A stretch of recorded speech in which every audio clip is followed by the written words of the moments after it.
Ini Nasional 5 edisi 4 November 2015, berikut antara tumpuan utama. Tony Pua tarik diri debat 1MDB. Tangki gas bocor Lebuh Raya Plus Tapah Gopeng ditutup. Serta ancaman ombak besar, penduduk mahu benteng penahanan ombak dibina. Dan kami juga akan berlitas langsung ke negeri-negeri seperti biasa di RTM Sarawak bersama Jovinia Jim Lajim, diikuti RTM Sabah Gracia Vicky Chua dan juga RTM Kelantan bersama Suzila Idayu Yaakob, semuanya selepas ini.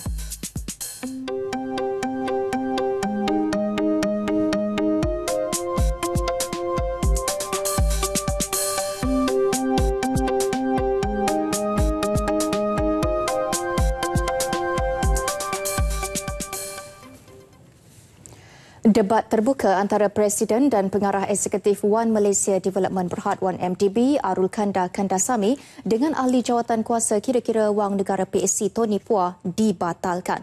Menteri Komunikasi dan Multimedia Datuk Seri Saleh Tun Said Keruak menjelaskan debat terbuka hanya akan disiarkan secara langsung oleh RTM antara Tony Pua dan Arul Kanda, bukan pengganti mereka.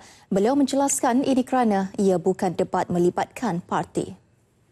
Ini bukan soal pengganti kerana perbahasan itu sepatutnya bukan antara Pakatan Rakyat DAP dengan 1MDB. Ia antara yang berhormat Tony Pua dengan Tuan Arul dari 1MDB.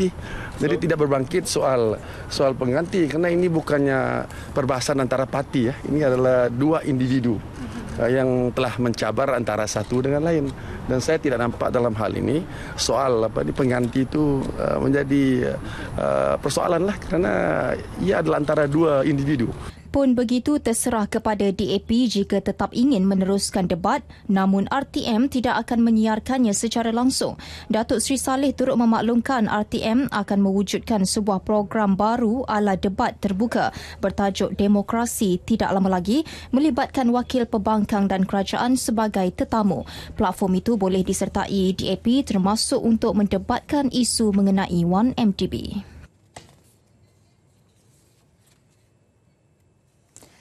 Terdahulu ketika mengumumkannya kepada media, Setiausaha Agung DAP Lim Guan Eng berkata keputusan tersebut diambil setelah mengambil kira kepentingan kedudukan anggota PAC DAP dalam PAC.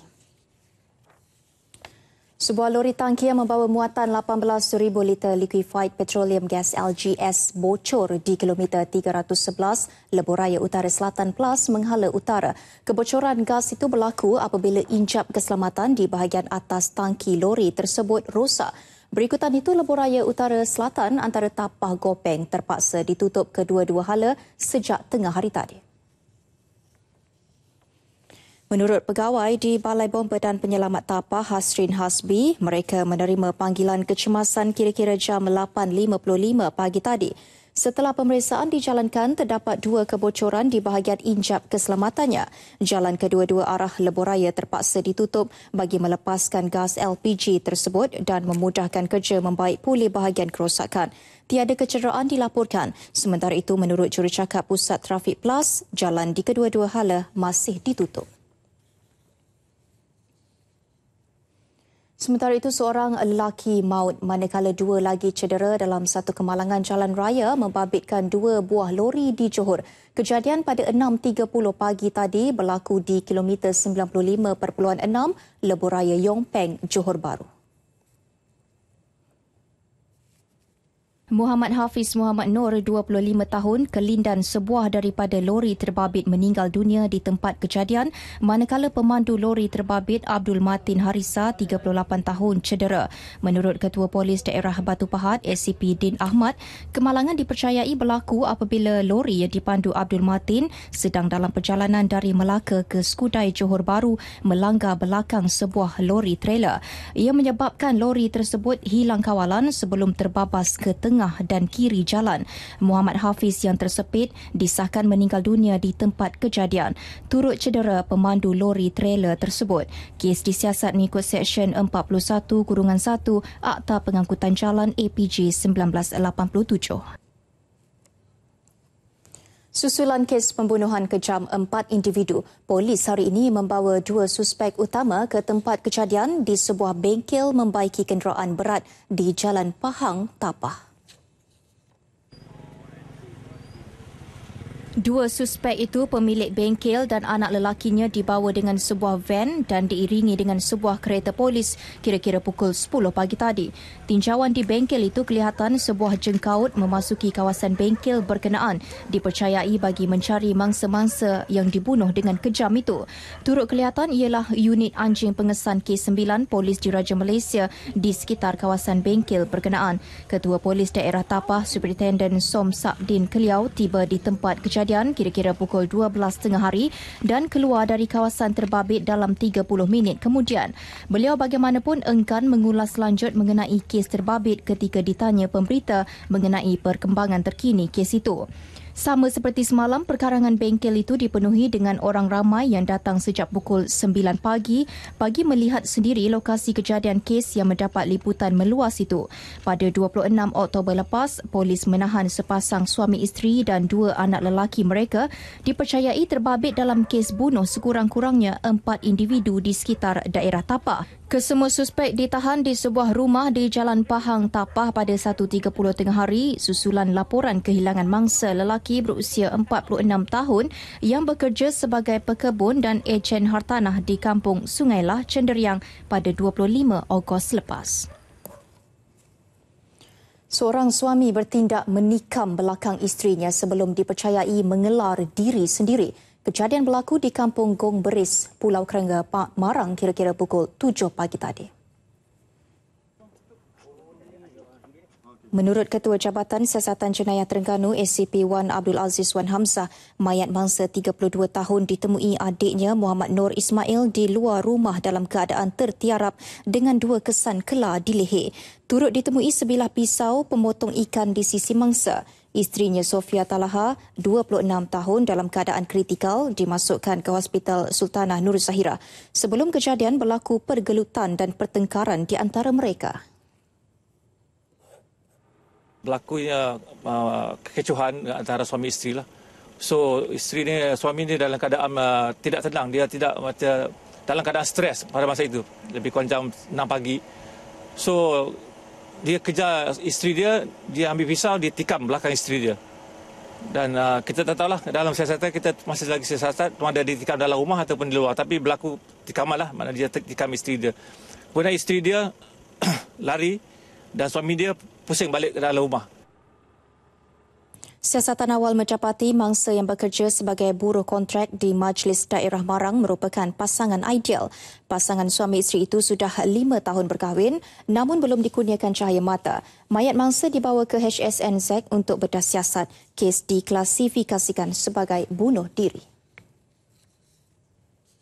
Penjara 14 tahun dan 3 sebatan, itu hukuman yang dijatuhkan Mahkamah Seksyen Kota Baru terhadap seorang penganggur Muhammad Al-Hafiz Muhammad Yusof, 21 tahun, atas kesalahan merogol remaja bawah umur 2 tahun lalu. Hakim Muhammad Yusof Yunus menjatuhkan hukuman berat itu kerana mengambil kira kepentingan awam dan memberi pengajaran kepada masyarakat. Tertuduh yang menitiskan air mata ketika hukuman dijatuhkan merayu agar hukuman diringankan dan memohon mahkamah menangguh hukuman untuk membuat rayuan di Mahkamah Tinggi. Hakim Muhammad Yusof menerima permohonan menangguhkan hukuman dan menetapkan ikat jamin RM20,000. Mengikut kertas pertuduhan, Muhammad Al-Hafiz didakwa merogol mangsa yang ketika kejadian berumur 15 tahun 9 bulan pada 15 Oktober 2013 di Kampung Pulau Belacan, Pengkalan Cepa pada pukul 2.30 petang. Tertuduh didakwa mengikut Seksyen 376-2-D Kanun Keseksaan. Seorang operator kilang didakwa di Mahkamah Magistrat Johor Bahru atas pertuduhan memuat naik status bersifat jelik dengan niat mengaib dan menghina Polis Diraja Malaysia PDRM di laman Facebook miliknya 24 Oktober lalu. Bagaimanapun tertuduh G. Vinod, 25 tahun, mengaku tidak bersalah di hadapan Magistrat Muhammad Azlan Shah Alias.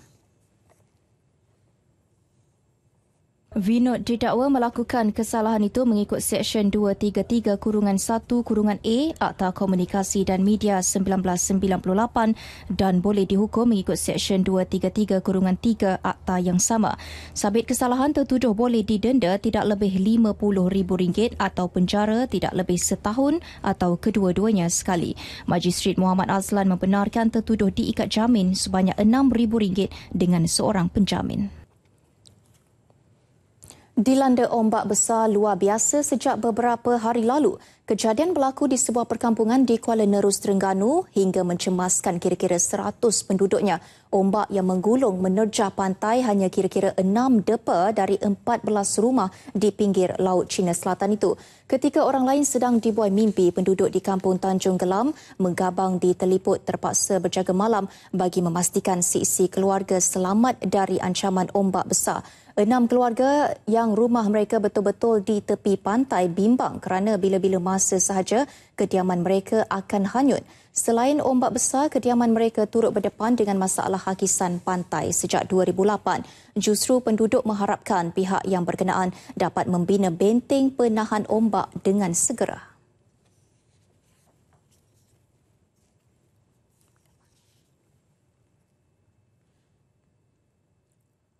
Saya rasa hari ini kita mintalah kerajaan bertindak cara benda yang terbaik kepada penduduk di sini. Kata nak pindah ke ataupun nak buat sesuatu untuk orang kata sebelum tibanya bulan 12. Kebanyakan rumah mereka ini dibina atas tanah pusaka warisan 3 generasi. Jika hanyut, mereka tiada lagi tempat tinggal. Jadi kita minta jasa baiklah dia orang tu bertindak segera sebelum musim tengkujuh ni yang akan melanda negeri-negeri pantai timur bulan Disember ni. Kita minta satu tindakan yang cepat untuk menangani masalah hakisan tepi pantai ni. Kedudukan sekarang pantai kita sudah terakis lebih kurang 20 meter dah. Untuk bulan ni saja. Kalau nak sampai bulan 12 saya tak tahulah macam mana akan jadi Pantai Mengambang Teliput dan negeri Terengganu sendiri. Daripada pengalaman lepas, setiap kali pertengahan November akan berlaku fenomena air pasang besar yang boleh menyukarkan lagi keadaan penduduk di kawasan ini. Pukul 2, pukul 3 pagi tak boleh nak tidur. Bimbang tengok semua ombak naik. Siada-siada nak lari. Nak lari mana? Tak ada tanah dah. Ni je tanah adanya. Takutlah rasa apa? Tak selamat duduk rumah. Ya. Bimbang pun takut air masuk. Takut air masuk rumah kan? Ya. Masa wakaf utuh pun kita bimbang dah. Kru RTM Terengganu ke pejabat Jabatan Pengairan dan Saliran JPS Negeri di Kuala Terengganu untuk menyampaikan kebimbangan penduduk. Daripada jawapan pengarahnya, M. Bubalan, dapat disimpulkan bahawa mereka faham dengan masalah penduduk dan JPS sudah mengemukakan permohonan bagi mendapatkan peruntukan tambahan untuk mengatasi masalah itu. Untuk mengatasi masalah ini, JPS negeri telah pun bincang dengan ibu pejabat di mana kita akan mohon peruntukan lebihan untuk mengambil tindakan sementara supaya hakisan ini dapat dimenangani untuk sementara waktu. Perusahaan kecil dan sederhana PKS ASEAN disaran melaksanakan langkah pengantarbangsaan bagi memastikan mereka terus berdaya tahan. Timbalan Perdana Menteri Datuk Seri Dr. Ahmad Zahid Hamidi berkata, langkah ini akan membuka lebih banyak peluang kepada sumber pelaburan, inovasi dan kepelbagaian. PKS yang terlalu fokus kepada pasaran domestik katanya perlu mempunyai perspektif global untuk kekal kompetitif. Research suggests that SMEs with greater internalizations tend to report higher turnover growth and to demonstrate higher employment growth. Beliau bercakap demikian dalam ucap tamanya semasa merasmikan Pavilion Perniagaan Forum Ekonomi Islam Dunia ke-11 di Kuala Lumpur. Datuk Seri Dr. Ahmad Zahid turut mencadangkan agar PKS membangunkan jaringan perkongsian perniagaan global komprehensif bagi memacu proses pengantarabangsaaan. Jaringan ini perlu memberi fokus kepada informasi pasaran baru, mengenal pasti pasaran dan rakan niaga berpotensi, teknologi dan inovasi serta keuangan dan tenaga kerja. Kementerian Kesihatan merancang untuk memberi suntikan vaksin anti-rabies kepada kumpulan berisiko tinggi bagi mencegah jangkitan wabak rabies. Langkah itu menurut Timbalan Menteri Kesihatan Datuk Seri Dr. Hilmi Yahya tertumpu kepada mereka yang terdedah kepada gigitan anjing dan haiwan termasuk kaki tangan veterina dan pengendali haiwan. Ya, gopeng. Berikutan kes rabies yang berlaku di beberapa negeri baru-baru ini, Kementerian sentiasa bersiap siaga memantau keadaan. Kesiapsiagaan pihak Kementerian Kesihatan terhadap penyakit rabies termasuk penyediaan vaksin anti-rabies bagi manusia dan telah pun dilaksanakan di seluruh Malaysia, terutamanya di 3 negeri yang positif penyakit rabies, iaitu di Perlis, di Kedah dan di Pulau Pinang. Ya. Dan sebanyak 14 hospital kerajaan di 3 negeri yang tersebut mempunyai bekalan stok yang mencukupi, Tuan Ketua, termasuk juga immunoglobulin. Selain itu, pihak Kementerian KKM sentiasa termasuk Jabatan Kesihatan Negeri di Kedah, di Perlis dan juga di Pulau Pinang serta negeri lain telah melaksanakan tindakan pencegahan dan kawalan mengikut garis panduan yang telah dikeluarkan. Sehingga Jun lalu, Malaysia bebas sepenuhnya daripada penyakit disebabkan gigitan anjing gila atau rabies sejak kali terakhir pada 1998. Sehingga 28 Oktober lalu, sebanyak 1,759 unit rumah kekal baharu RKB bagi penduduk terjejas banjir tahun lalu di Kelantan telah diluluskan pembinaan. Projek dijangka siap menjelang Februari tahun depan. Menteri di Jabatan Perdana Menteri Datuk Seri Syahidan Kasim dalam sesi soal jawab di Parlimen memberitahu kerajaan akan berusaha mempercepatkan pembinaan RKB bagi membolehkan penduduk berpindah segera dan meninggalkan kemah sementara yang didiami ketika ini. 2015, Kerajaan Persekutuan akan membina 1,123 unit rumah kekal baru RKB di Kelantan, sementara Kerajaan Negeri akan membina 449 unit dan NGO sebanyak 187 unit, menjadikan jumlah keseluruhan 1,759 unit RKB. Sehingga kini sebanyak 183 unit RKB yang dibina oleh Kerajaan Persekutuan telah siap dan diserahkan kepada mangsa-mangsa banjir yang layak. Manakala 118 unit tapak lagi sedang dalam siasatan untuk ditentukan kelayakan status tanah bagi memulakan pembinaan. Datuk Seri Syahidan bagaimanapun mengakui kelewatan memulakan pembinaan antara lain disebabkan kekangan pelaksanaan di peringkat awal iaitu ketiadaan tanah yang sesuai untuk dibangunkan RKB. Selain itu, kos infrastruktur yang tinggi dan proses pengambilan tanah persendirian yang mengambil masa berikutan keperluan verifikasi tapak serta pertimbangan dan kelulusan pihak berkuasa. Malaysia akan terus bekerjasama dengan negara ASEAN dalam mengekalkan keamanan serantau pada masa-masa akan datang. Malaysia sebagai pengerusi ASEAN 2015 juga mahu kerjasama negara-negara ASEAN yang lebih erat dalam sektor pertahanan. Jelas Menteri Pertahanan Datuk Seri Hishamuddin Tun Hussein, keselamatan negara ASEAN perlu diberi keutamaan bagi meyakini pelabur datang ke rantau ini. Malaysia will continue to work within the ADMM and the ADMM plus groups. We will continue to learn from each other in order to build a safe and peaceful region together. Beliau berkata demikian pada majlis penyerahan jawatan pengerusi ADMM 2016 kepada rakan sejawatan Menteri Pertahanan Laos, Jeneral Seng Nuwan Sayalat. Hari ini masuk hari kedua berlangsungnya mesyuarat Menteri-Menteri Pertahanan ASEAN di Subang. Isu keselamatan Laut Cina Selatan dan Selat Melaka menjadi antara topik utama mesyuarat Menteri-Menteri Pertahanan ASEAN ADMM. Selain Malaysia, Indonesia turut membantah sebarang aktiviti ketenteraan di Laut Cina Selatan. Kita ikuti laporan bersama wartawan Mohan Chinasamy di Hotel Saujana Subang. Silakan Mohan. Terima kasih rakan penyampai di studio. Hari ini masuk hari yang kedua atau hari yang terakhir berlangsungnya mesyuarat Menteri-Menteri Pertahanan ASEAN Plus yang melibatkan 10 negara ASEAN dan juga 8 negara rakan dialog.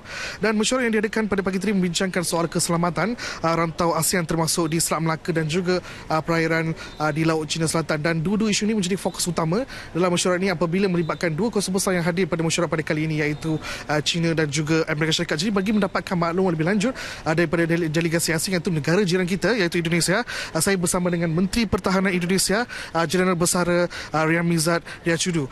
Terima kasih bapa kerana sudi bersama kami pada ini. Mungkin bapa boleh menjelaskan apakah peranan Indonesia bekerjasama dengan negara-negara ASEAN dalam menjaga keselamatan di perairan Laut Cina Selatan dan juga Selat Melaka, seperti mana bapa tahu berlakunya konflik antara dua kuasa besar di Kepulauan Spratly di Laut Cina Selatan. Jadi peran di Laut Cina Selatan dan kawasan kita sendiri itu peran 10 negara ASEAN itu, ya bukan Indonesia saja. Jadi saya melihat terjadi ketegangan di Laut Cina Selatan, tensi naik. Kalau dibiarkan terus-terus ini akan membahayakan. Nah, untuk itu ya kita turunkan tensinya. Walaupun penyelesaian nanti memang tidak mudah, tapi turunkan dulu. Salah satu cara ya saya menyarankan ya kepada China, kemudian teman-teman di ASEAN, salah satunya patroli bersama, patroli perdamaian atau patroli bersama untuk perdamaian. Nah kalau itu, kalau Indonesia sudah diterima, nah saya mengajak yang lain sama-sama gitu. Kalau itu diterima, berarti tensi sudah turun. Terus terang saja tensi sekarang sudah turun. Dulu merah, sekarang kuning. Ya, hijau memang sulit, tapi akan kita usahakan. Karena waktu pertemuan di Shangri-La itu kan tegang, tinggi. Waktu kemarin di Beijing itu sudah ada kemauan dari Cina. Dia bilang rumah ini adalah halaman rumah kita bersama. Mari kita lakukan apa yang di sini, gitu. Berarti kan sudah turun tensinya dari merah ke kuning. Nah pelaksanaan nanti ya kita diskusi lagi, ya. Jadi yang jelas sekarang itu dari status merah sudah menjadi kuning. Mudah-mudahan tidak naik lagi. Baik, terima kasih Bapak. Begitulah harapan daripada negara Indonesia. Selain daripada Malaysia dan negara-negara ASEAN lain, Indonesia juga fokus dalam menjaga keamanan serantau di negara ASEAN ini supaya menarik lebih ramai pelabur datang ke negara-negara ASEAN bagi meningkatkan pembangunan negara-negara ASEAN. Jadi selain itu, acara kemuncak pada hari ini iaitu Majlis menandatangani Deklarasi Kuala Lumpur bersama 18 perwakilan yang hadir ke ADMM tidak dapat dilaksanakan berikutan beberapa isu tidak dapat mencapai kata sepakat. Dan seterusnya pada jam 3.30 petang tadi Yang Berhormat Perdana Menteri Datuk Seri Najib Tun Razak telah mengadakan pertemuan dengan 18 Menteri Pertahanan dan juga wakil delegasi. Jadi sekian saja laporan saya. Kita kembali bersama rakan penyampai di studio, silakan. Baik, Nasional 5 diteruskan dengan lintas langsung negeri-negeri. Untuk itu kita ke RTM Sabah bersama Jovinia Jim Lajim. Silakan. Terima kasih Farhatul di Angkasa Puri. Salam sejahtera dan salam sehati sejiwa. Lebih banyak pihak termasuk agensi kerajaan, peniaga dan komuniti setempat disaran menyertai program PDRM Safe Camp Partnership dengan memasang kamera litar tertutup CCTV di premis masing-masing. Ketua Jabatan Pengurusan Ibu Pejabat Polis Kontingen Sabah SSC Omar Mamah berkata, langkah itu berupaya mencegah berlakunya kegiatan jenayah di premis awam maupun persendirian. Ia juga dapat membantu polis dalam mengakses maklumat untuk proses siasatan, terutamanya mengesan penjenayah. Bila penjenayah nampak ada CCTV dipasang, mereka akan berfikir dua kali. Sama ada mereka nak masuk ataupun tidak, mereka takut. Jadi ini merupakan suatu deterrent. Sebab bila ada CCTV, image mereka, pergerakan mereka, cara mereka masuk, deskripsi fizikal mereka akan dapat dirakam dalam CCTV. SSC Omar bercakap dalam sidang media selepas majlis menandatangani Memorandum Persefahaman MOU program Safe Camp Partnership antara PDRM Sandakan dan agensi kerajaan serta swasta di Sandakan. Program ini juga merupakan antara langkah proaktif menjadikan Sandakan daerah yang selamat. Pada majlis tersebut sebanyak 28 premis menandatangani MOU bagi menjayakan program berkenaan.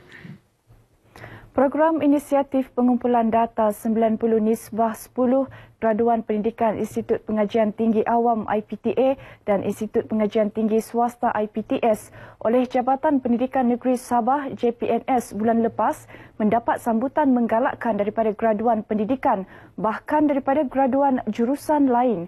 Tujuannya untuk mengumpul maklumat operasional graduan pendidikan tempatan yang belum menerima tawaran pekerjaan selain mengenal pasti graduan mengikut option yang belum ditempatkan. Laporan lanjut bersama Maria Isek.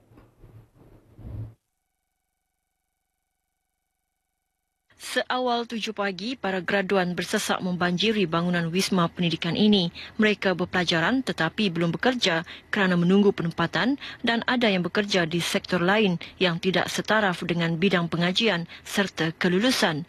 Itu antara situasi graduan pendidikan yang masih belum mendapat tawaran pekerjaan.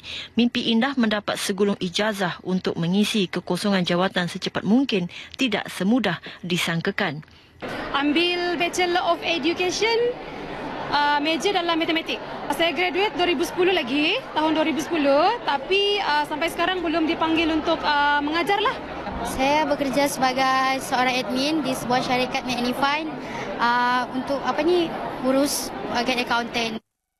Menyedari hakikat itu, JPNS mengumpul data untuk mengenal pasti graduan pendidikan yang tercicir dan berminat menjadi guru, seterusnya mengisi kekosongan sedia ada.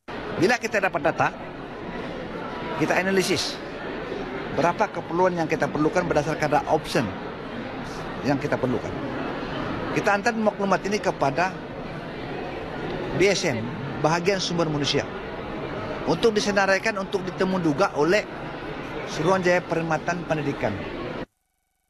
Langkah proaktif JPNS itu memberi sinar harapan kepada graduan pendidikan untuk mengakhiri penantian menjadi seorang pendidik. Bagi bukan graduan pendidikan, pengalaman mengajar di sekolah persendirian dan guru pengganti menjadi sandaran. Berdasarkan kepada pengalaman saya bersama dengan sekolah St. Michael, saya fikir saya boleh jika saya diberi peluang. Selepas saya bergraduasi tahun lalu, 2 tahun yang lepas, then next year tu saya dipanggil menjadi guru ganti, kontrak 3 bulan. Then next year lagi tahun ni, baru habis juga yang bulan 5, saya guru ganti juga. Saya datang sini untuk mencuba nasib dalam bidang pendidikan, mana tahu ada rezeki. Ketika ini, kira-kira 41,076 guru iaitu 26,425 guru sekolah rendah dan 14,651 guru sekolah menengah mengajar di Sabah. Daripada jumlah itu, 80% guru sekolah rendah dan 72% guru sekolah menengah adalah anak tempatan. Inisiatif ini selaras sasaran 90% guru yang berkhidmat di Sabah adalah berasal dari negeri ini. Inisiatif ini adalah peringkat pertama penurunan kuasa secara pentadbiran yang diberikan kepada kerajaan negeri Sabah seperti yang diumumkan Perdana Menteri Datuk Seri Najib Abdul Razak baru-baru ini. Maria Isek, Kota Kinabalu, Sabah, RTM.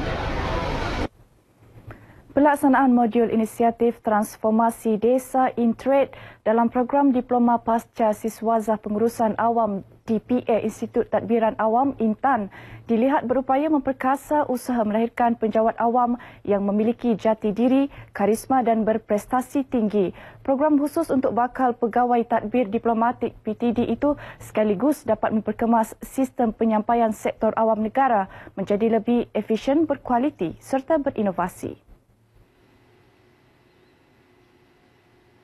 Di Bengawan, 71 pelatih DPA Intan dari Bukit Kiara, Kuala Lumpur menjayakan pelbagai aktiviti modul Intrade bersama penduduk kampung Seri Serbang.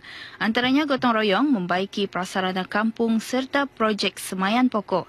Ahli Dewan Undangan Negeri Adun Bengawan, Datuk Muhammad Haji Alamin yakin pelaksanaan Intrade mampu mewujudkan penjawat awam yang cekap dan berintegriti serta menyumbang kepada kecemerlangan negara. Dan semoga adanya program akan dapat lagi meningkatkan lagi integrasi di antara Semenanjung Malaysia dan juga Sabah. Dan dengan itu akan dapat lagi meningkatkan tahap perkhidmatan. Beliau ditemui media selepas menutup program Intret di Kampung Sri Serbang, Bengawan. Dalam pada itu, usaha berterusan Intan meningkat mutu perkhidmatan awam negara melalui program berkenaan mendapat sokongan ramai. Mereka perlu untuk melakukan satu proses komunikasi yang berkesan, tidak kiralah di peringkat mana pun, di peringkat persekutuan, di peringkat negeri ataupun di peringkat daerah. Mengetahui dengan lebih lanjut sistem pemerintahan daripada akar umbi sendiri. Maksudnya bagaimana JKK kampung, ketua kampung dan semua orang-orang kampung menjalankan memerintah kampung itu sendiri. Ini adalah salah satu macam mana kita nak realisasikan integrasi nasional untuk antara Semenanjung dan juga Sabah sendirilah. Kedatangan kadet daripada Intan ini sedikit ataupun banyaknya telah berjaya untuk memajukan minda orang kampung. Di Sabah terdapat 148 pelatih DPA Intan yang menjalani latihan di daerah Papar dan Tuaran.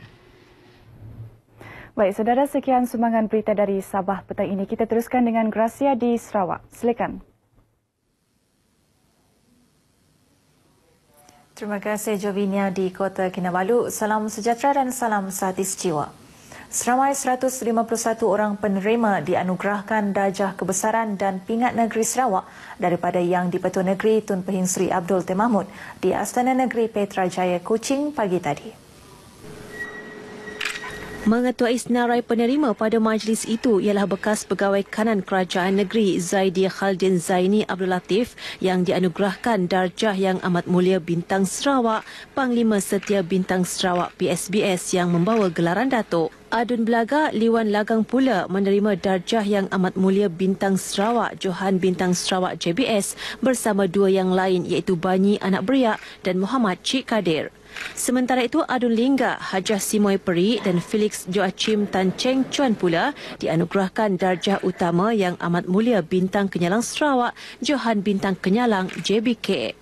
Dalam pada itu, seramai 145 orang pula turut menerima 8 darjah kebesaran dan pingat negeri.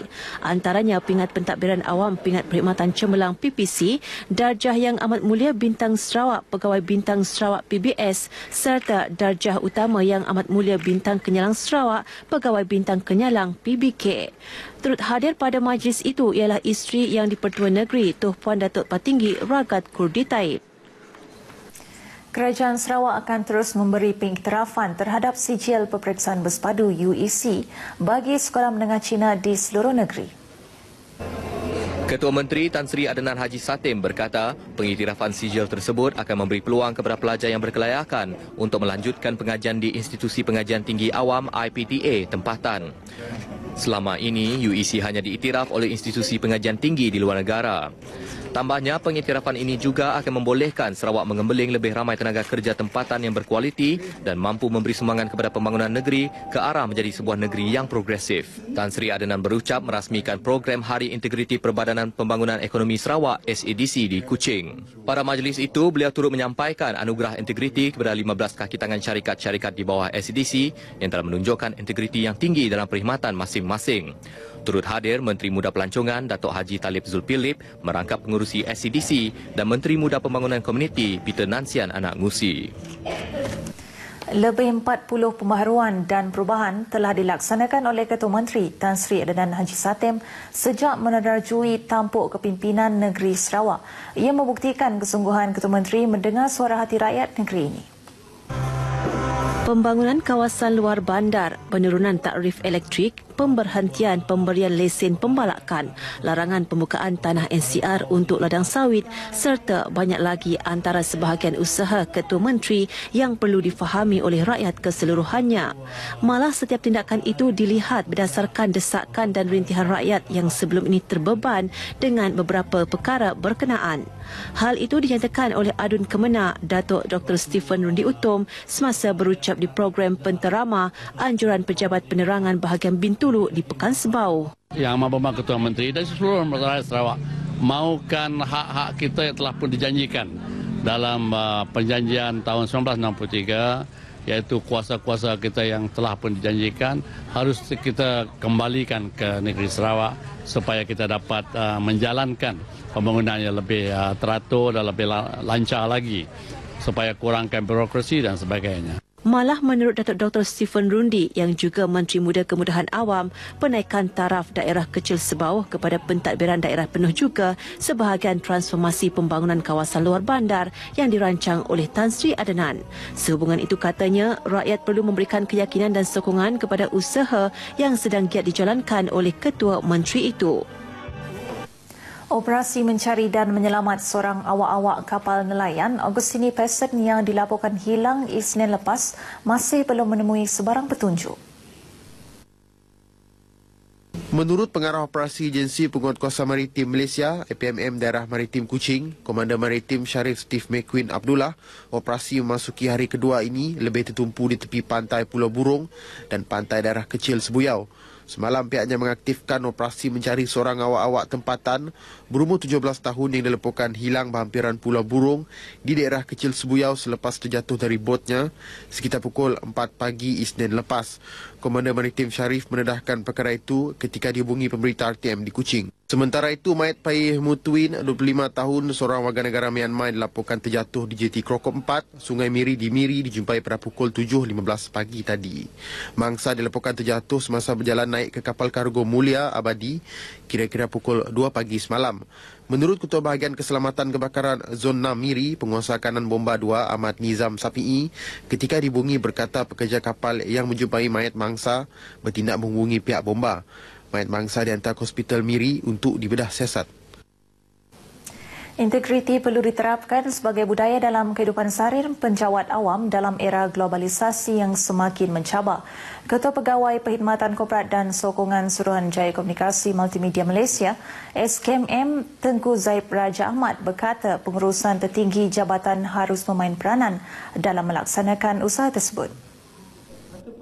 Jelasnya tahap integriti yang tinggi akan membuat produktiviti kerja penjawat awam mencapai tahap yang dikendaki ke arah pembangunan negara. Tengku Zaid berkata demikian dalam ucapannya di Majlis Perasmian Program Penerapan Budaya Integriti bersempena Hari Integriti SKMM Wilayah Sarawak 2015 di Kuching. Tambahnya, bertemakan 100% integriti bagi program kali ini menunjukkan bahawa integriti merangkumi semua sudut kehidupan dan perlu ada dalam diri setiap orang. Ke arah itu, katanya, kerajaan sentiasa memainkan peranan dalam memberi pendedahan integriti secara meluas seluruh negara. Lebih 100 orang terdiri daripada pelbagai agensi kerajaan hadir dalam program sehari tersebut.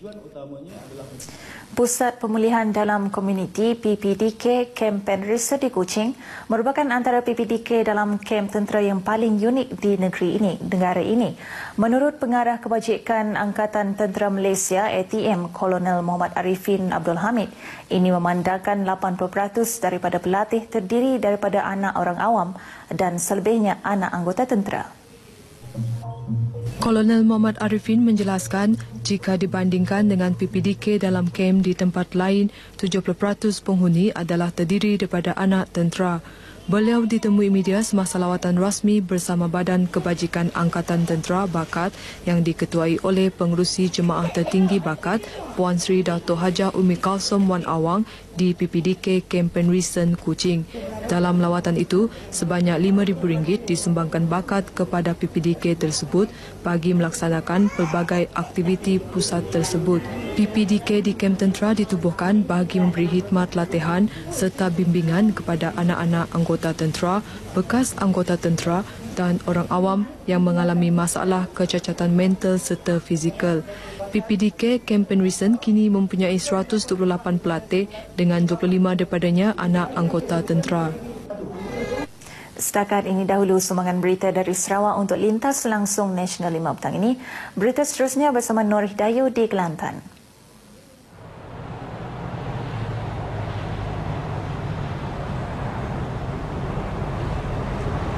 Terima kasih rakan setugas. Kerajaan PAS Kelantan disaran memastikan semua anak syarikatnya mencapai sasaran kutipan hasil tahunan bagi mengelak kerajaan negeri menanggung defisit perbelanjaan mengurus.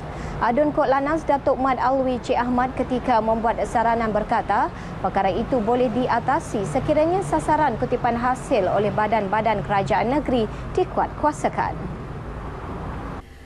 Menurut Datuk Mat Alwi, langkah itu juga membolehkan kerajaan negeri mempunyai sistem pentadbiran yang lebih efisien.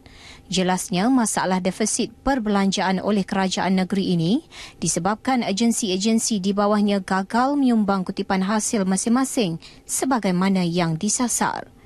Menurut laporan audit negara baru-baru ini, hanya 60% kutipan diperoleh daripada keseluruhan anggaran yang diberi kepada semua agensi di bawah kerajaan negeri.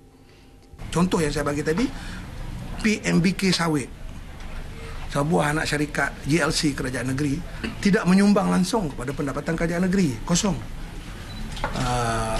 Perbadanan Kemajuan Iktisad Negeri, sepatutnya dia Perbadanan Kemajuan Iktisad Negeri, patut dia menyumbang kepada kerajaan negeri, tapi kosong.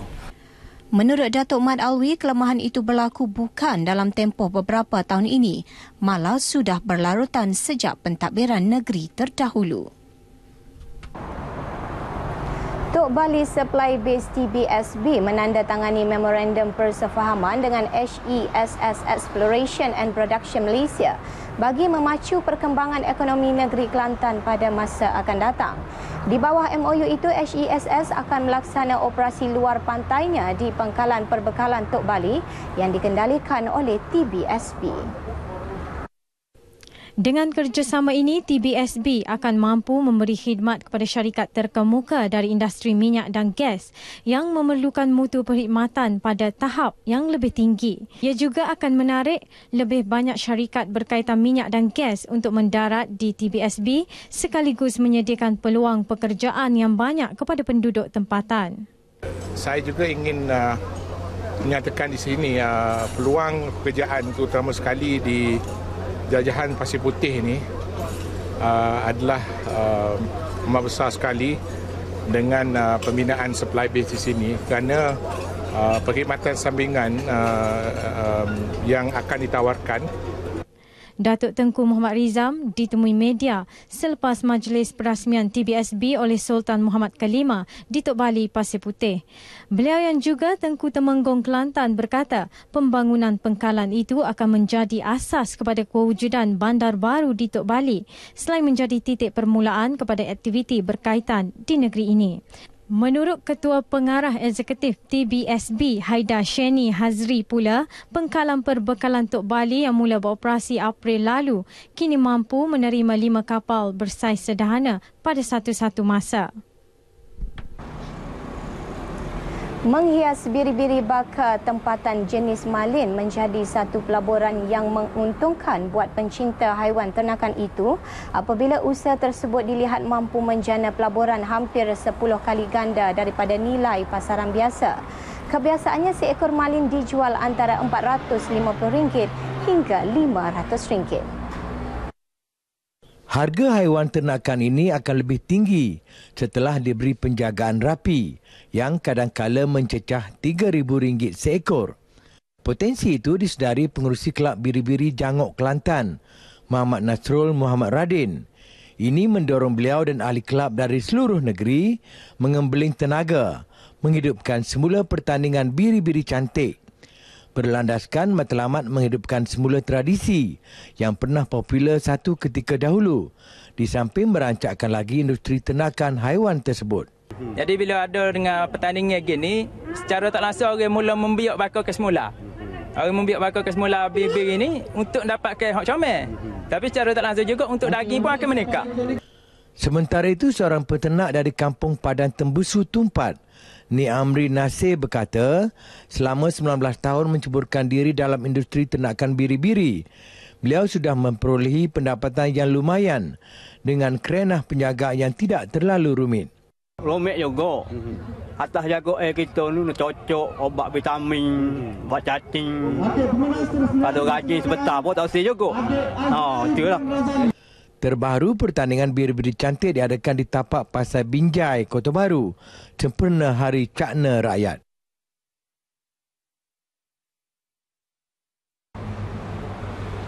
Sekian paparan berita dari Kota Baru, Kelantan. Untuk berita seterusnya, kita kembali ke Angkasa Puri. Assalamualaikum dan salam sehati sejiwa. Pegawai Keuangan Negeri Datuk Bakar Din dilantik sebagai Setiausaha Kerajaan Negeri SUK Kedah yang baru berkuat kuasa hari ini. Beliau menggantikan Datuk Paduka Muhammad Puan Ali yang bersara. Timbalan SUK Pembangunan Datuk Sepiah Isa pula akan mengisi jawatan Pegawai Keuangan Negeri. Pengundian tauliah pelantikan kedua-dua jawatan itu disempurnakan Pengerusi Jemaah Pemangku Sultan Kedah Tan Sri Tunku Salihuddin Ibni Almarhum Sultan Badilisha di Istana Anak Bukit Al-Lustar. Turut menyaksikan tauliah berkenaan dua ahli jemaah pemangku sultan yang lain. Turut hadir Menteri Besar Kedah Datuk Seri Mukhlis Tun Mahathir. Dalam sidang medianya selepas itu, Datuk Bakar 58 tahun berkata akan memastikan seluruh jentera pentadbiran negeri berjalan lancar. Isu-isu mengenai kecekapan pentadbiran akan ditangani kerana ia menjadi rungutan dan keluhan masyarakat.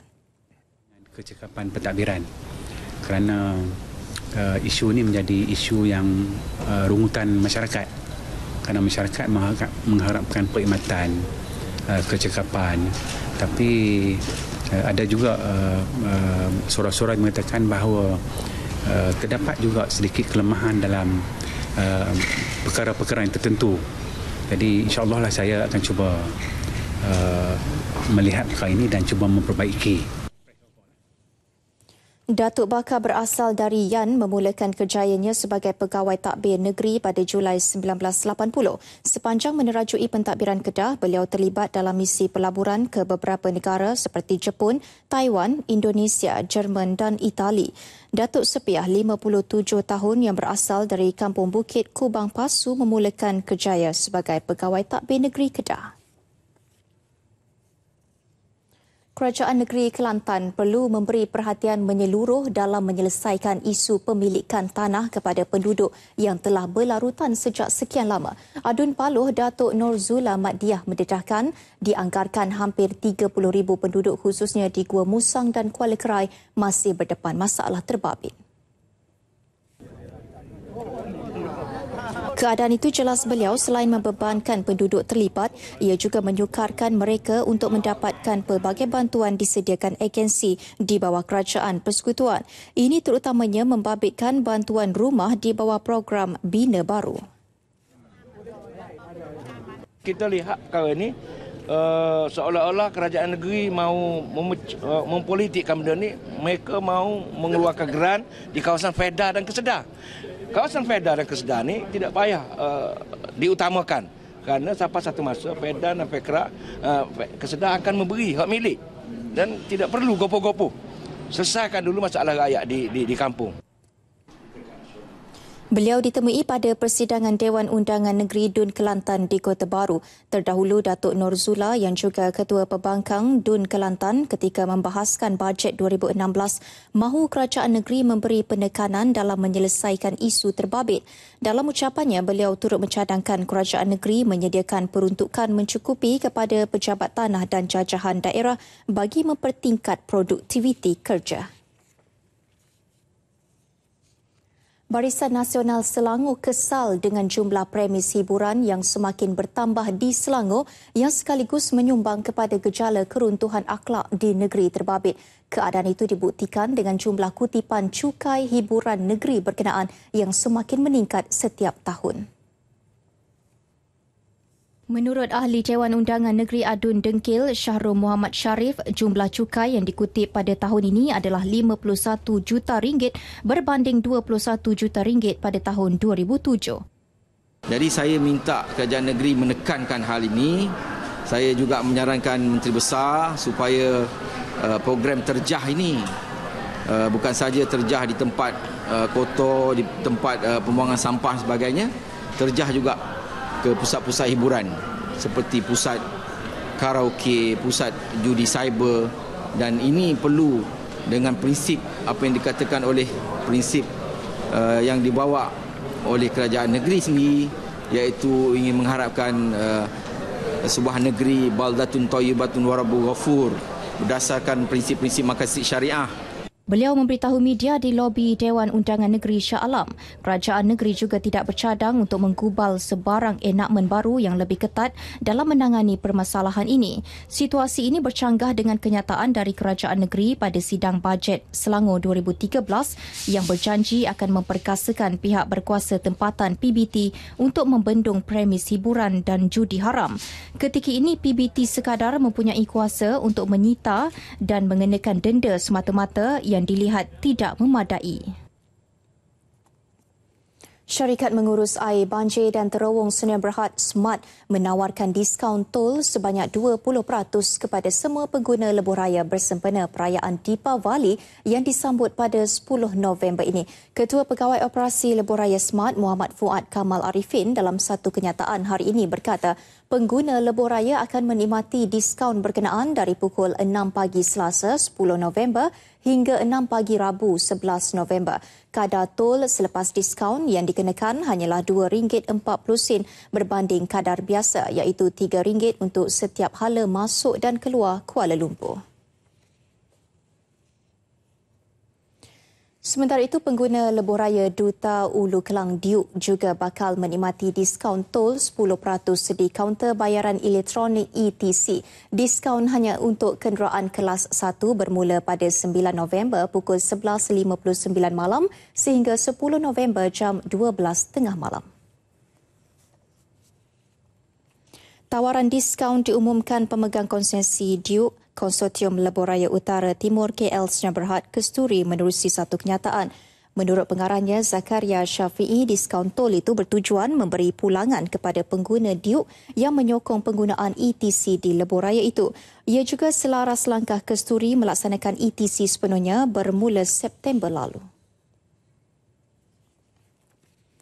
Dalam pada itu, Menteri Belia dan Sukan Khairi Jamaluddin Abu Bakar yakin Sukan Polo akan menghadiahkan pingat emas buat negara dalam Tamasya Sukan C Kuala Lumpur 2017 biarpun senarai acara belum pun dimuktamadkan. Kejohanan terbuka Polo Malaysia telah berehat selama 3 tahun dan saya ucapkan tahniah kerana penganjur dapat menghidupkan semula kejohanan ini. Yang mana kejohanan ini antara kejohanan polo yang boleh digunakan sebagai pentas untuk kita buat persiapan sempena Sukan C 2017.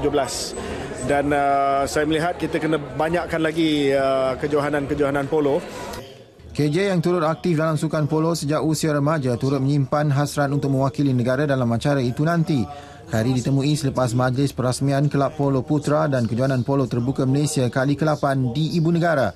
Selepas menyepi selama 3 tahun, Polo Terbuka Malaysia kembali lagi tahun ini dengan aksi final bakal berlangsung 22 November di Taman Equestrian Putrajaya. Penganjur Kelab Polo Putra menerusi penerajunya Datuk Seri Muhammad Nurza Zakaria berkata, aksi kali ini adalah platform bagi atlet polo dan equestrian negara dalam misi merangkul emas di Sukan C 2017. Penubuhan Putra Polo ini dan seterusnya untuk melaksanakan program yang pertama iaitu Malaysia Open Polo Tournament ialah untuk pertama memeriahkan lagi suasana sukan polo di negara ini dengan menemukan klub-klub yang banyak untuk bertanding dalam satu kejohanan yang begitu prestige. 6 pasukan mengambil bahagian dalam Terbuka Malaysia kali ini, antaranya Rain Hill, Jogo Polo, La Banda dan Kotasas. Kumpul dana bantu bekas atlet dan artis justru jalinan kerjasama Yayasan Kebajikan Atlet Kebangsaan Yakib dan Persatuan Karyawan Malaysia diwujudkan bagi mengumpul dana menerusi sukan golf. Pertandingan golf amal itu akan diadakan 23 November depan di Kelab Golf Templar Park. Kejohanan golf amal ini akan dianjurkan bersama di antara Yakib dan karyawan. Untuk itu, selebriti sukan dan artis berjaya dikumpulkan untuk beraksi di kejohanan nanti. Dana yang dikumpul bakal digunakan kedua-dua persatuan untuk membantu ahli sukan yang uzur dan artis yang memerlukan bantuan. Antara artis yang mengesahkan mengambil bahagian ialah Datuk Yasmin Yusof dan Sifu, Man Bai, Ijoy, Nasir Billah Khan dan Ahmad Idham. Bagi saya selebritis lah, atlet, para atlet dan artis-artis supaya kita dapat bergabung, mengenal, memahami supaya satu hari besok kita dapat bersamalah kan, buat perkara-perkara yang dapat memberi manfaat dah. Orang ramai yang ingin menaja acara ini dijemput untuk mengambil bahagian bersama pakej tajaan yang telah disediakan. Maklumat dan pertanyaan mengenai kejohanan boleh diajukan kepada persatuan.karyawan@gmail.com. Baik, berita itu tadi mengakhiri Nasional 5 hari ini. Ikuti laporan meteorologi seketika nanti bersama Adira Mahmud. Dengan itu, Assalamualaikum dan salam sehati sejiwa.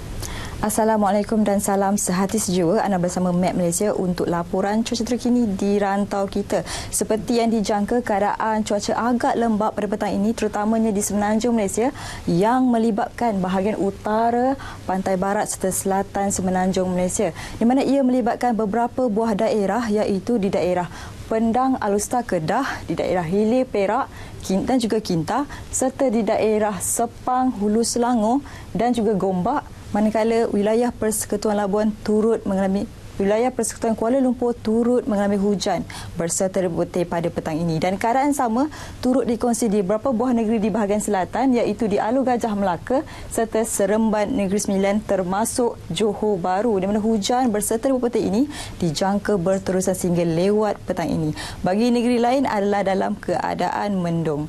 Manakala untuk negeri Sabah, hujan lebih banyak tertumpu di bahagian pantai barat, pantai timur dan juga pedalaman. Berbeza pula wilayah Persekutuan Labuan adalah dalam keadaan cerah pada petang ini. Untuk negeri Sarawak pula, cuaca di kebanyakan bahagian adalah dalam keadaan tidak hujan kecuali Limbang, Kapit, Mukah serta Kuching pada ketika ini, di mana hujan berserta rebut petir dijangka beransur-ansur reda sedikit masa lagi. Bagi keadaan angin pula, secara amnya corak tiupan angin di seluruh negara pada ketika ini bertiup dari pelbagai arah dengan kadar kelajuan sekitar 10 hingga 20 km sejam. Dan lazimnya keadaan angin seperti ini menyebabkan cuaca agak lembap terutamanya pada waktu petang di bahagian utara, pantai barat serta di selatan semenanjung Malaysia. Manakala untuk negeri Sabah dan juga Sarawak, keadaan lembap lebih banyak tertumpu di persisir pantai. Seterusnya kita ke tinjauan cuaca bagi bandar-bandar utama di seluruh Malaysia.